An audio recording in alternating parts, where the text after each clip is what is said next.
Okay. Welcome to a Friday night live stream from Denver, Colorado. This is a video I've been thinking about making now for a little bit, but I thought I would just do it as a live stream. I'm not expecting too many people to jump on board on a Friday night stream, but you never know. And if you're watching this live, then welcome. If you're going to be watching this later, that's okay too. Definitely engage in the comments. This really got me thinking. This week, I was thinking a lot about this topic, about which workstation is the best one. We just had Studio One Pro 7 fall out of the sky. And, there's a lot of workstations that are doing some cool things. Ableton has relatively recent updates. And, every workstation just keeps on getting better and improving, and which one's the best one. So the video I really kind of wanted to make was which users of workstations are the nicest to other users of different workstations. Because here's what happens. I make a video about Studio One, and if I say anything negative about it as a Logic user, I get tons of rage comments. And that's fine. Whatever. People are allowed to make comments. I'm certainly not anti-comments. However, I think sometimes I've noticed a trend amongst different ones. And that is that some users of other workstations are more like chill about it. And some are definitely like angry all the time. And so I thought, I want to make a video that had zero clickbaitiness whatsoever and just say, Logic Pro is the best workstation for me. And that's kind of the approach we're going to talk. I also put in the chat, we're going to talk about the new ROLI product that just was announced this week. Airwave is what it's called. And that's a pretty interesting piece of kit that some people should really be interested in looking at. I think it's a really useful thing, but we'll look at it a little bit because I've made some videos about a similar technology in the past and found it really curious how similar they were. But I just want to talk first and foremost about, now that Studio One Pro 7 is out and they made their update deal. And they are, every time a company does an update, they show what's most important to them, and they show their true colors, so to speak, because that's what they're designing, that's what they're building, that's what they're releasing. Why should we expect it to be something different than that? And the new version of Studio One was kind of just a catch up with what some other workstations are already doing. There wasn't a lot of innovations, no matter what they say in their advertising. Adding a splice tab isn't that innovative. It's cool for some people and not cool for others. Adding the launcher, which is like live loops or anything in Ableton, is certainly not innovative. They just added a bunch of things which are really cool for their users. Maybe that they've done their market research and that's what the users of Studio One wanted. And great. Cool. I don't think we have any guarantee that any new updates in Logic will ever be exactly what the users want, because that's not exactly how Apple works. Although maybe we will get some things we want, like plugin search or moving tracks around in the mixer, or, a better browser, all kinds of things that we want. Doesn't mean we're ever going to get them, but you never know. So I just want to maybe start by talking about a few of the things that I still, really like in Logic. And I hope we get enough people watching that you can weigh in about the things that you either like or dislike. If you're a user of a different workstation, then weigh in on that as well. It's a safe place. I don't actually judge too much when people use different workstations. If any of you have watched my channel at any length of time, that I openly try other workstations and see if there's greener grass, and I don't actually care too much. The only group that I really don't like are the Reaper users, because they're just mean. Of all the comments I've gotten on videos over the years, anytime I say anything questioning how great Reaper is, they try to burn the channel down. And so I don't really care for that particular group of people all that much as a general thing, not as a specific thing. I know specific Reaper users that are quite nice. But as a group, man, they really are protective of their software. And so for me, and it's like I like Logic the best because when I get in and use it, maybe it's that I've hit that amount of time where I've used it consecutively and through enough versions that I can think of an idea and then I can implement the idea using Logic. And probably with enough of the right third-party things, Pro Tools I could do that with, because I've taught Pro Tools at the university for decades. And FL Studio, I definitely used a lot early on and could probably still navigate that to a level that I like. But every time I go back, because Reason was one of the first workstations I ever used, and I try to go back and use that, and it's too hard. Not too hard. I'm sure with a little practice I could get there, but it's hard to get what I want from it because it just doesn't have all the features that I want. So be that for what it is. Studio One reminded me this week how close it is to being something that I would consider leaving a program like Logic for. It's so close. It just doesn't have some of the smaller things that I would really like. Some of the instruments. And people, you can always get third-party instruments, but like many people who this week found out kind of the fun way that PreSonus, owned by who they are, they're going to be charging for things. The money is an issue, right? I don't want to be nickeled and dimed for things. I want a piece of software that I really like to have a certain aesthetic, and one of those things happens to be affordability. And so Logic fits that bill, and they've given us a lot of updates for nothing. And so that's pretty cool. Anyway, we're going to, I think, one of the things I want to do is go through and talk about some of the newest things in Logic that give me some hope for where Logic is going in the future. And the first thing I have pulled up on the screen right now is the piano, the new studio piano.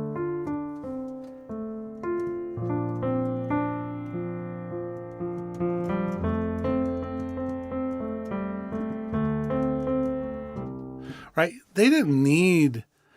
Here's the thing that I was impressed by this piano. I'm going to just add another instrument track for a second and close that. And over on the side here, we'll go to the piano area inside of the library. And I don't want to, well, they have all these presets right there. Maybe I'll do this. No, I'll do it here. It's maybe the best place. But I'm going to do patch merging, which means I can have it not load in any audio effects. So we have this ballad piano, concert grand. Oh, early version, easy, grandma's piano.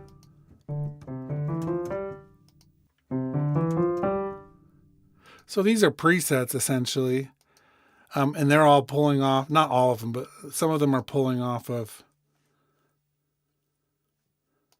let's see if any of them aren't. Ooh, okay, legacy pianos. So we have the Bosen. So this is what we had before. The Bosendorfer.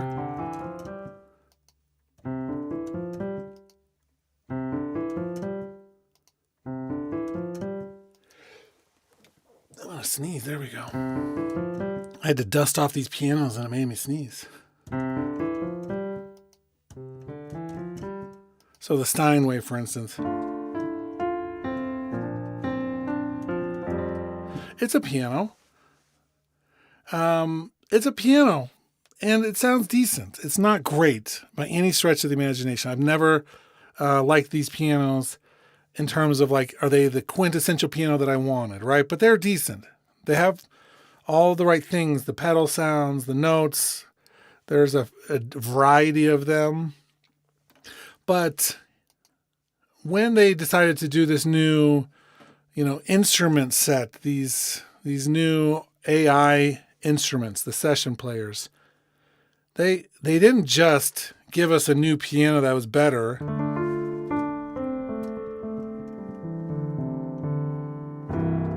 They gave us an amazing one.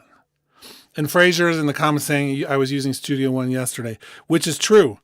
And I was talking about Studio One and the release, always in the context of Logic, because as you'll note from the name of the channel, this is a Logic channel.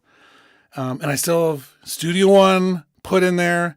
And the update itself, I felt, as I'm not what you would call a core Studio One user. Like I'm not a Studio One evangelist. I'm an observer of Studio One because I'm interested in what they're going to do. And that update, I was thinking, okay, is this the update that's going to finally like close the circle and make Studio one of the best workstations out there? And everything they did was just regurgitated, and all of the momentum they had with innovation up to that point, I really felt just like stalled out. So perhaps that's what we're going to experience with Logic next too. Where's the wall on this, right? Where's the wall on what software companies are going to do? Divyam says, I think the next Logic update will be cool, but not what we want. That's pretty much par for the course. There's only one thing I want. There's only one thing I want from Logic, and everybody's going to have their different list of things. There's only one thing I want from Logic right now. And there's a few smaller things which I would be really happy with. The main thing I want is for the chord track to be better. Where I could take like a recording of acoustic guitar, that audio file, drag it on the chord track. It'll analyze what the chords are used in the audio file and put those chords in the chord track. That's all I hope a future update will have, because I can work around everything else. Now, are there other things that I want? Of course. I want the drummer track to be better, have more genres. I want plugin search. I want to be able to customize my interface more. There's things that I wouldn't be sad about getting, but what I really want is that chord track to be better, because the session players are severely limited right now by that chord track just being half of what it could be. Let me catch up. There's more comments coming in. Fraser says, for me, Logic is the best for a cosmetic point of view. They all do the same thing. It's what works best for you. And that's kind of what the point of the whole top or title of the video was, and the thumbnail of the video. It's exactly that. It's like they're all the same in some ways, but in a few areas they're not. And those are areas that keep bringing me back to Logic all the time. The traveling alien trip check, which you've been on some videos this week. Cool. Thanks for watching. I think that they are trying to compete with Logic, especially with the price. They just don't have the sounds. And that's one of the big things, right? The sound, the synthesizers, the instruments. I would even say the MIDI effects that we have in Logic are deeper. Oh, oops, I just threw my mouse. For instance, and I know in Studio One, we have other ways of doing a lot of things that are really cool. For instance, something Studio One has that Logic doesn't have would be like macros and some control functionality. It's like I can get around that in Logic. I can see why people in Studio One really like it. But in terms of like the MIDI effects, we have like this thing called the Scriptor, which is a Java code console essentially, and you can make anything you want. This thing can do anything that you can program. And most people would say like, well, I don't know how to program in JavaScript. And you might say, well, we are like, well, it's already here now, but it's going to get better and better and better. But we're like a couple months away from ChatGPT being able to just make code for any idea that you have that would work in here. I mean, it's already possible to a certain degree, but it's getting better and better and better. And then the audio effects. I feel like the audio effects in Logic are still better than the ones in Studio One overall as a set. But every once in a while, here and there, there's something that I feel like is better on one side of the fence or the other one. So that's fine. Fraser says Melodyne does the chord search, but it's a third-party plugin, which unfortunately doesn't fully work in Logic when you're in Universal mode and Silicon mode. So that's a strike against, from all I understand, it's a strike against Melodyne and Celemony, not really Apple, but Apple can be so cagey when it comes to their plugin formats and the hooks of their APIs and things that it's just not a pleasant, probably company to have to work with sometimes. Let's see. TTATC says, from what I saw, the transient detection is better than Studio One, especially converting audio to MIDI from a live drum kit. So that's the thing, and I don't have any doubt that the transient detection, the tempo detection, all of that mapping in Studio One will get better. Here's why I think that, because Logic started where Studio One is now, but they started there like 10 years ago, right? Okay. Apple released a version of their Flex Time at the very beginning, and everyone said, this is not that great. You should really do like Beat Detective inside Pro Tools. That was like the big thing in Pro Tools at the time, and they've even expanded. So Logic started with something that was really basic, and then if you track all of the updates since it was released, you'll see like every update, or even small or big, that so much has happened one teeny little step at a time. And so they may fix a little bit there and a little bit there and a little bit there. And all of a sudden one day we wake up and all of a sudden the Flex Time functionality in Logic is incredible. And that's what we're going to see with those session players, which are controversial in the same way that like the launcher in Studio One was this week. Great, we have a launcher, a clip launcher in Studio One. Awesome. Some people were like, oh, I can finally ditch having to use Ableton for this functionality. And they were super happy about it. But tons of people were like, I'm never going to use that. Okay, cool. But we have these session players, which are kind of the same thing. A bunch of people don't know how they're going to use them. But imagine you're in a session sometime and your bass player like didn't show up. Not that that's ever happened, right? But you have like the other parts of the song recorded. You're about to, like say, well, let's just play it on a keyboard. But instead you can be like, let's drag the guitar part up onto the chord track, gets all the chords. Let's put the session bass player. Let's simplify it right to the style that we're working in. Let's just fine tune it a little bit. All of a sudden you have a bass part that sounds really good in the context of what you're doing. That's a scenario that I could see a session instrument like that really being useful. Or someone who's songwriting in their basement and doesn't have any musical connections to get somebody to play their song. They could build the entire arrangement, the entire song, and actually become a songwriter, pitching their songs to people and build a career out of that with the tools we have in Logic, because there's so many of the different instrument sounds and things without having to have a third-party instrument at all. Hey, Plastodon, how's it going? But in Logic, it's like we have the drum replacement doubler, which I've used. I've made videos about that. That was actually one of the first things I ever made a video on way back in the day. I mean, gosh, that had to be, one of my first ones was like 2008, where I made my first drum replacement video. That was one of the first videos I ever made on this channel. And it was a decent video. It had lots of views, 40,000 or something. Logic 8, I think. I'm getting 2008, Logic 8. I don't remember exactly when, but it's a while ago. So we have that tool. We have like the drumming. If you record acoustic drums with microphones, we have like sync locked audio features that are amazing for drums, and then quantization tools and follow the tempo tools, and lots of ways to layer in sounds. I mean, this Logic has really spent the time slowly building all of this toolkit up to the point where it is now. And anybody who's competing with that is going to start and have to do something similar. You can't just add all of that in at once. You could. I'm sure it's possible, but it's unlikely.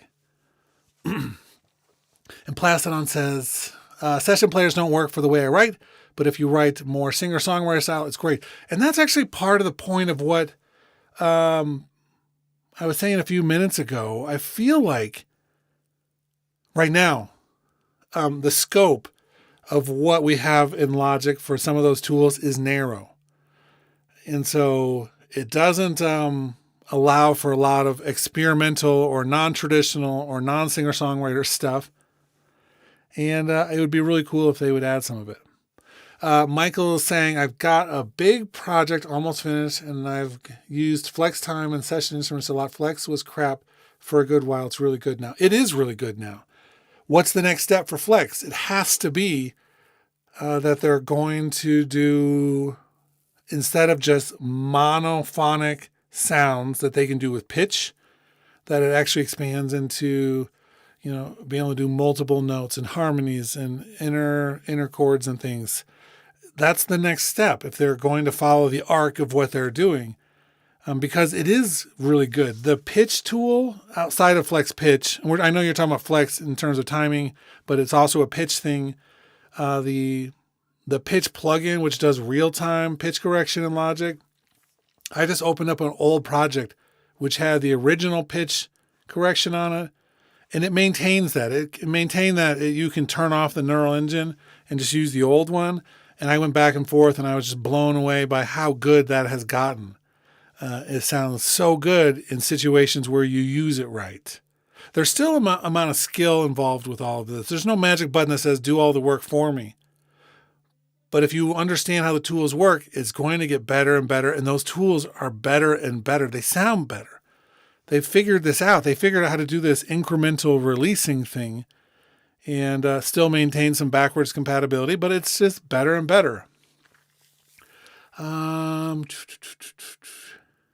Plastodon says, did you see the new stuff coming? Pro Tools, they must have bought some companies. They have some Steinberg stuff now built. Yes, I have seen the Pro Tools stuff.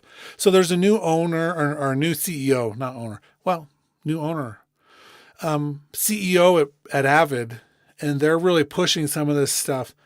And what some of these companies have found is that if they just buy stuff, then it really will help them in some ways. And so if they have the capital sitting around to buy a bunch of things, sounds a lot like a company we all know called Apple, right? Logic is not, first of all, something they ever made. They bought it in the first place. And they've been adding on stuff over and over and over. And sometimes they're bigger investments than others. And I think every once in a while, it's like the stars line up at Apple and they say, you know what, we're going to be doing this new thing with Apple Intelligence, these keywords that they now say all the time. And we wanted to filter down through all this stuff. Every one of our pro apps, here's like a set amount of money, make proposals, see who we can buy that would, fill this in. And it's like they take a time to invest when it lines up with the marketing that they're pushing in all the other areas. So it looks like it's a unified thing across the company. Oh, hey, LA Winter. Let's see, I think if they had polyphonic editing in Flex, they would be the first DAW to have it native without third-party integration. Exactly. Well, and right now, the DNA stuff that Melodyne has, it may be that as the first ones to do that and to figure out a way to do it, that they'll hold all the patents unless they found another way to do it. There's got to be. So the whole thing with the silicon and the machine learning and these neural network things that they're talking about, like ChromaGlow, which, by the way, I've like pushed that thing and tried to hate it and not to hate it. I don't try to hate anything from Logic, but there was a part of me that was so skeptical when it came out. And I was like, really? They gave us like a distortion tool? That's where we're going with this? And I was just like, we could have stopped spending your time on Chroma Glow and start spending your time on something else. And then I was like, I've used it and used it and used it. And I don't care. Anybody who says that it's not good is somebody who's going to say that anything that came in Logic is not good. It is incredible. It sounds amazing. And I'll be using that on a lot of different mixes coming forward.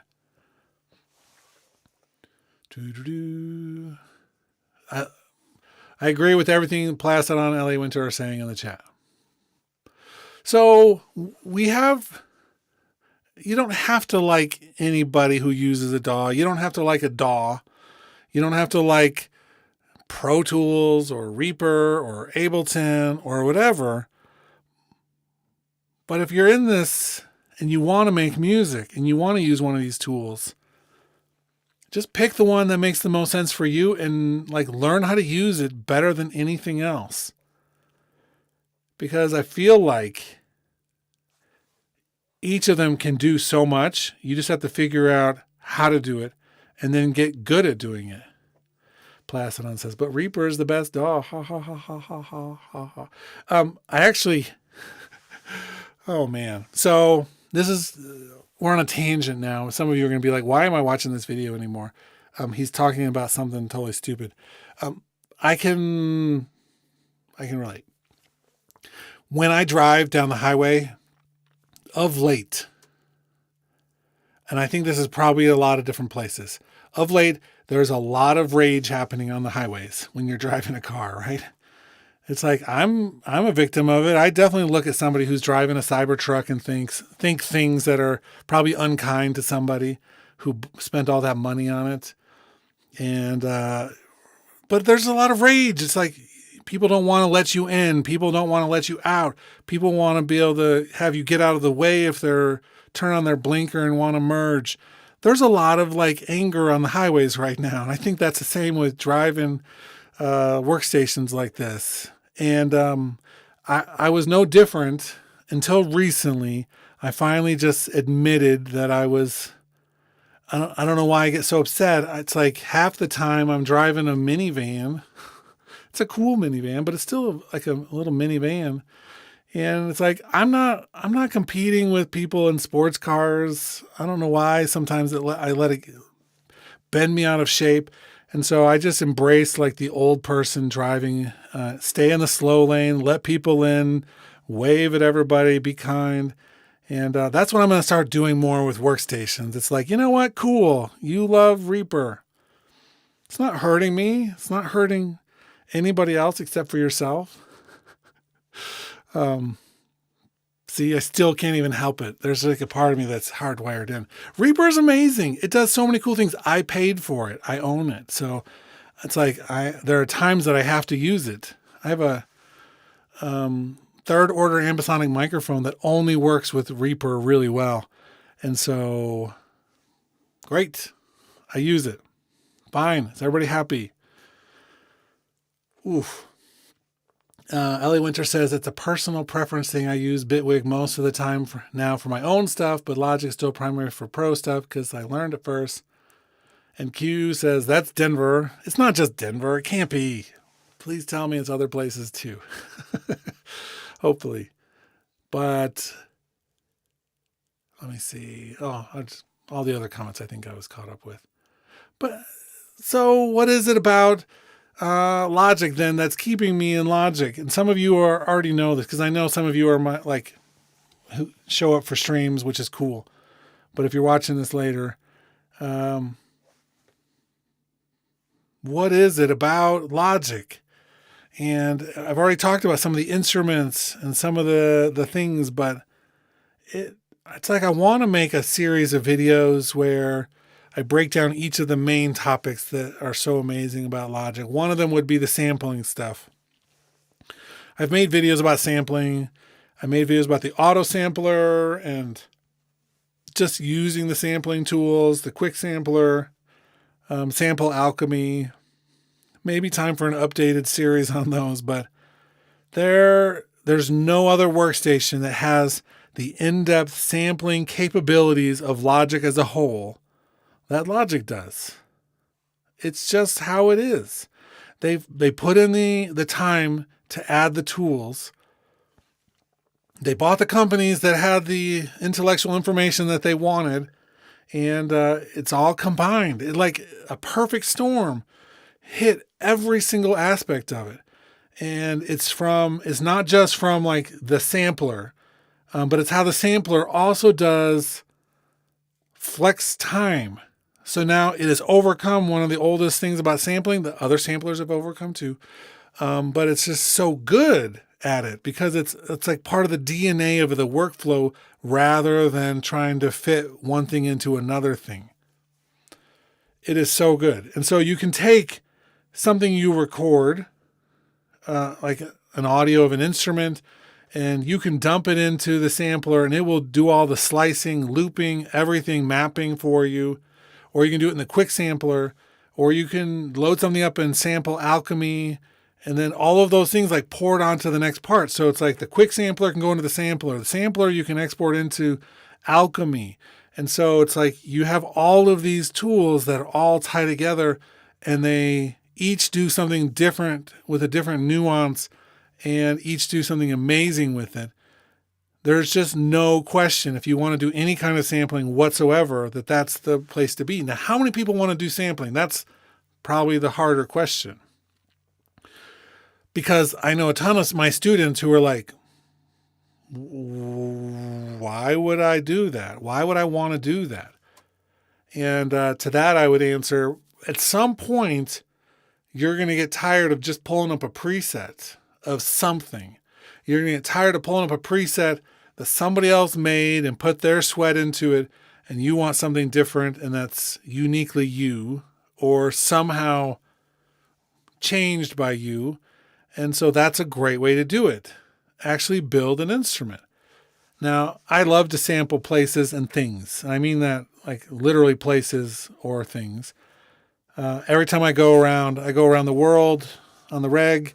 It's like I was in a museum in a small town in the Czech Republic last year, and they had like a kid section with a bunch of like pieces of wood from different trees. I like made a little video hitting all those pieces of wood, and at some point I'm going to turn it into a sampled instrument and play it on a song. I mean, that's just like, I love that. All of a sudden it became a part of an instrument that I'm going to use on a song that is uniquely something that I experience. I think that's more important than just pulling generic things off the shelf. Ellie Winter says, I would love to see Apple do some crazy multi-sampled organic instruments in Alchemy, or even port their sample library into Alchemy. Well, I mean, it's not ported in there, but certainly you can import any of it in there you want. So it's just a matter of, it's like an extra step for us as an end user. Boy, would that be cool to just have it there as part of their browser though, right? So you're not wrong, Traveling Alien Trip Check. You can do some stuff like that, but it's at a very different level than in Logic. And I don't say that with any sort of superiority complex. I'm not interested in this moment and feeling like somehow I can justify saying that without it necessarily having to be true. It just so happens in this case that it's true. And so that's kind of cool. Well, here's what you can do, LA Winter. So let me, I'll show you this real quick on the screen since we have Logic open, right? I'm going to open up Alchemy. So you can't just do exactly like that. We're going to initialize the preset. So we just have a blank one. Under sources, we're going to import audio. And then you'll see the EXS factory samples. So these are all the ones that are from Sampler. And here's the actual instruments from there. So I could go through and pull out Let's see if I have to double click. I have to double click into it. But these are all of them that we have in there. So it's like, say we want to do the world instruments, and I'll pull open the European, and I want to do like the polka accordion. I'm going to click on it once. And then I can choose the analysis mode of it, additive, spectral, additive, plus spectral, granular, or sampler. But maybe I want to do this with granular, which is kind of cool. We're going to do unlimited, so that brings in the entire instrument. It's already mapped over pitch. That's fine. And then I click import, and it's going to bring that over. So this is one of the sampler instruments, pulling it into Alchemy. And let's see, I have that muted. Let me unmute it.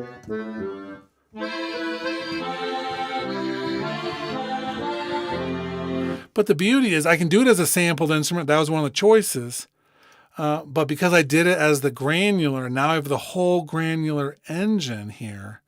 And that gives me the whole power of Alchemy with the sampler instrument that we had as an accordion.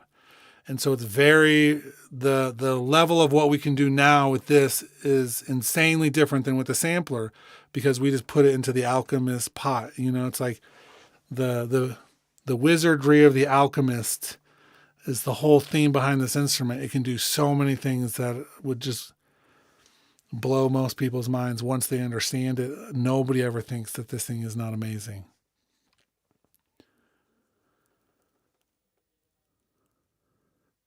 Well, to be totally honest with you, I did a 6 or 7 part live stream series all about Alchemy that did all of it. But we can certainly clip that part as well. But if you look, I need to reorganize my YouTube channel. It's gotten a little bit out of control the last year in terms of the playlists that I have on there. I need to refine those and make it easier to find some of that content, because the series on Alchemy was one that it was live stream, which means I got to answer questions of people as we were going and actually delve deeper into some areas that people were not sure about. And so that was a really cool series. But it's an amazing instrument. It's like I think I would love to make a video about Alchemy once a week for the rest of my life. There would be enough content to do it, because it is so deep. But I feel that way about sculpture too. And I feel that way even about Ultrabeat. I mean, geez, Ultrabeat is pretty awesome. There's just so many really cool things with all of these things that are incredible. Yeah, and I did a video about sample Alchemy just recently. That's the thing about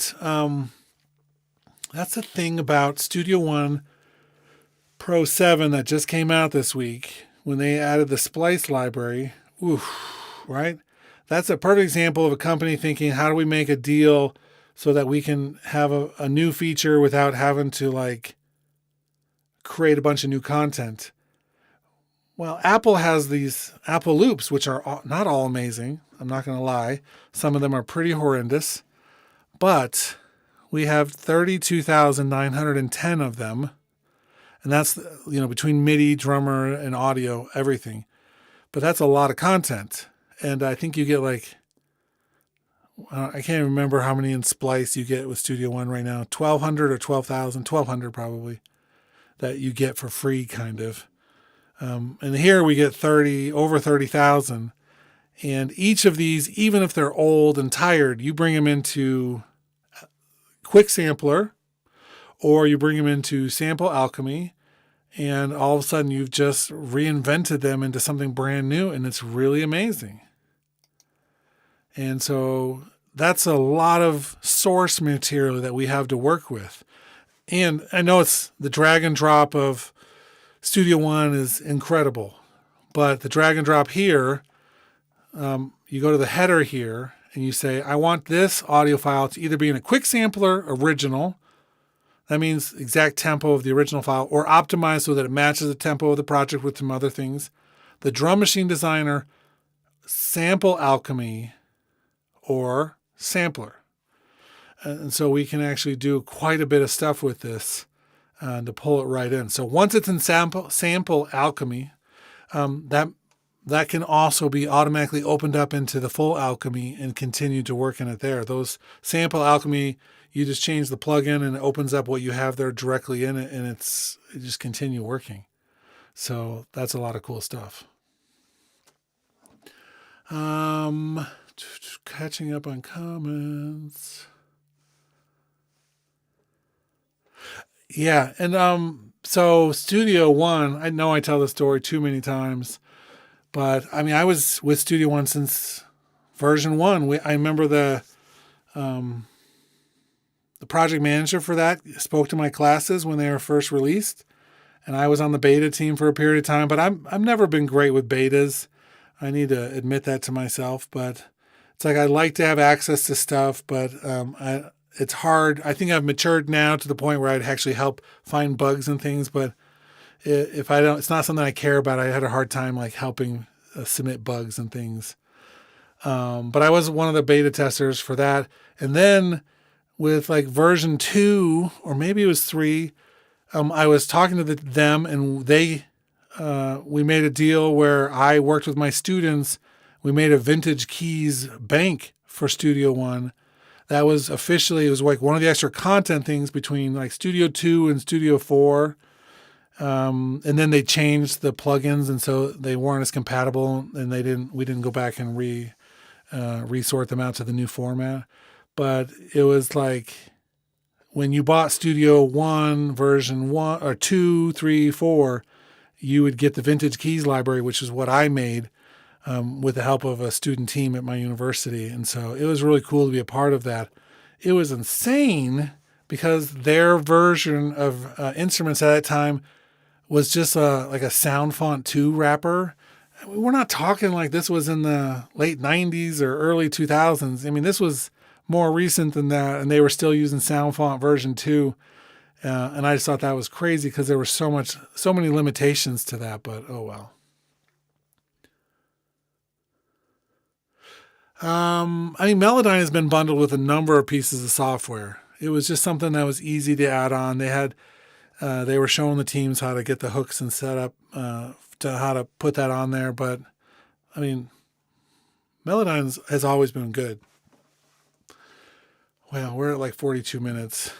Let's see if I'm about to be done.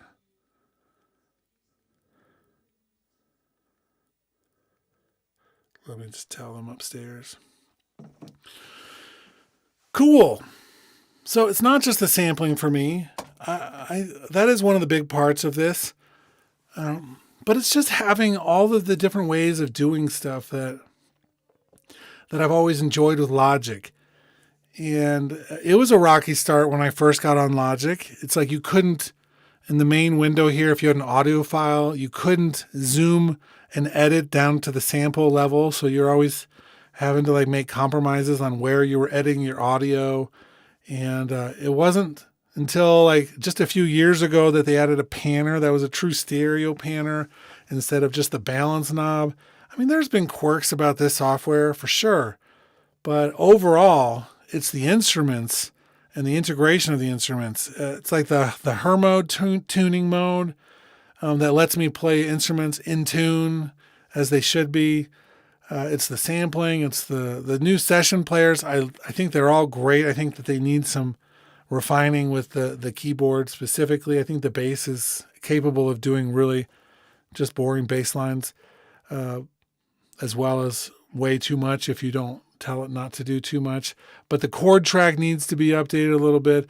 Otherwise, there's so many pieces here that are really getting dialed in. And I think that that's something that's kept me coming back to Logic. Even when I leave to other places, the MIDI sequencing and the MIDI functionality is as good as most. And I don't have any issues with that. Having the integrated score editor, which now, I mean, Studio One has that, Pro Tools has that. That's not a feature that really sticks out anymore, but they've had it for a long time. The environment gives me additional power. That's something Studio One only has nightmares about, but I really like the environment in Logic. We have the environment type things in Reason, but in a weird way with just CV and not MIDI. And we have something similar that you can do with like FL Studio, but Pro Tools, no. Ableton is probably, outside of Reaper, one of the most flexible routing workstations out there. So it doesn't really feel jealous of Logic in that sense. But there's so many cool things. Let's see. Sampling is the only flaw right now for me. You're talking about Studio One, I'm assuming. What else? It's like everything else. Every once in a while, there's a few things, and maybe everyone, before we end here, put the one thing you hate most about Logic Pro in the chat. That's what I want to end on. For me, I'm going to give you three things, I think. One of them is if I make a new bus on a channel, it automatically creates an aux channel for me. And it's like that type of trying to be helpful without me being able to turn it off drives me bonkers. It's like I don't like it when it tries to build an aux track for me every time I do something. That's one thing. Another thing is the lack of flexibility in moving things around in the mixer.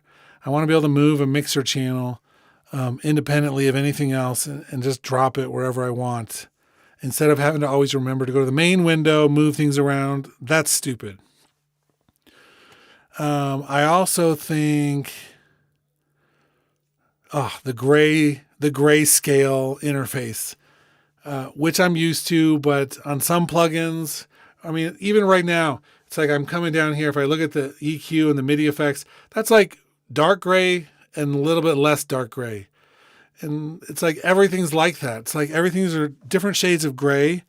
And I'm not a spring chicken. My eyes are so-so. And so always having to like look close and figure that out sometimes is a pain in the butt. Let me customize without having to install a third-party reskin tool. Let me customize my interface a little bit more. That would be nice. Let's see. Free Population says Logic is the only DAW that I can actually get work done in. And I'm at that point where maybe Pro Tools I can also get a lot of work done in. But I'm always doing post-production in Pro Tools. When I'm composing or writing music, Logic has become the tool that I feel the most comfortable in. So why would I not work in there? This past summer, I really tried to like get into a few others. And even this week, I'm using Studio One some more.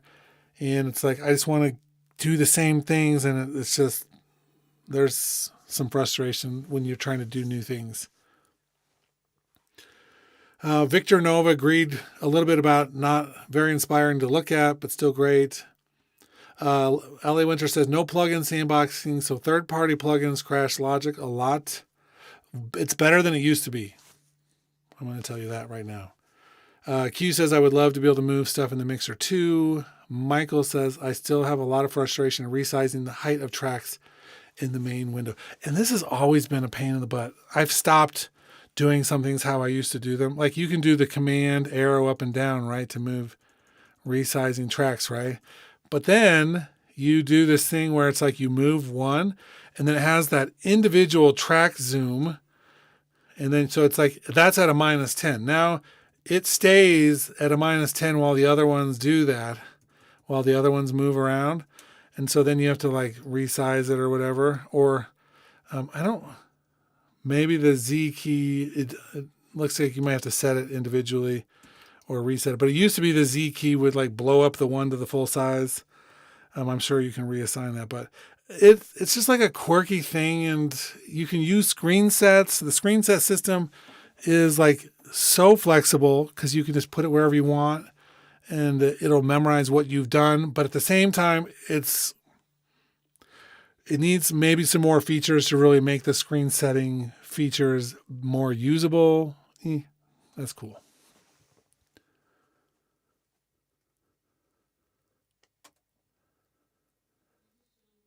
And Victor Nova, I actually don't have a problem with that too much. If you ever look at a video editor's tool, Final Cut being maybe the most colorful of all of them, but Premiere Pro, DaVinci, whatever Avid has, Media Composer, they're all much more, they don't have any icons and things like that. They're all like just boxes and words and sliders, right? And that's because when you put a video in there and you're working on that, that becomes the star of the show, and everything else should just be in support of that. Sometimes I feel like in Logic, we've added too many things that are distraction, which, like, for instance, we'll do the pedal board for a second, right? You have the pedal board with all these like fancy pedals. That kind of thing would drive a video editor crazy. And for us, it's like the only time we get to look at something cool because everything is auditorially based. And so I don't mind. I think Reason is the extreme, has like the beautiful, cool looking interfaces for everything. Reaper, you can customize it a ton, but it tends to be one of the uglier DAWs. Knowing that it's more powerful helps people accept the reality that it's, kind of ugly. And then Logic's like in the middle of those. And so it is what it is. Hey, Rob, you're catching us right at the end because I'm about to pull the plug on this, but Victor says, I'm not a fanboy of any DAW, but Studio One is on its way to becoming the main DAW in everyone's home studio. I mean, I don't know if I'm not going to argue that point because I think that they have done a lot right in the past, and they just caught up to, the other big dogs in a lot of ways this week. But if Apple can sort out their session players and the AI part that they are starting in Logic, then I think that they're going to be a step ahead of a bunch of people for a little while. That's if you even use those features.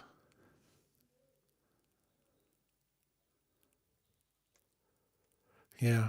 The traveling alien trip check, it's because a bunch of audio nerds and coding nerds are in charge of this, and they don't always hire a design team to make it work right. And watching the Dodgers, I mean, at least you don't have to watch the Rockies. Oof.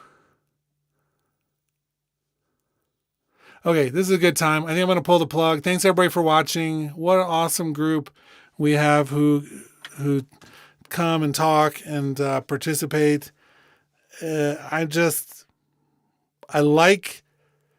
like all of the people who use different workstations who are angry all the time, but I tend to come and do these streams, and what we have are just a bunch of awesome people who are like talking and contributing, and that means way more to me, and it should to you, than you'll ever realize. And so what an awesome community. On that note, if you've been watching this for the past 50 minutes that we've done it, you should probably get your weekends checked and maybe watch some more Dodgers, but that's okay too. See you all later. Have a good weekend. Another stream definitely coming next week.